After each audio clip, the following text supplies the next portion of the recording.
Hello, magandang tanghali sa inyong dalawa. Ay, ang yabang naman ni Mirayo.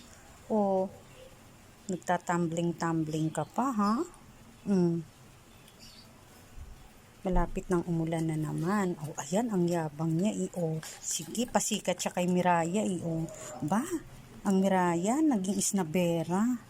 Ang taray mo yata ngayon, Miraya. Bakit ba? O, nagpapasikat na nga sa'yo si Mirayo, Pansinin mo naman. O, di ba? Nagpapapansin. Hello, Mirayo? O, ni-snap ka ni Miraya, o. O ba?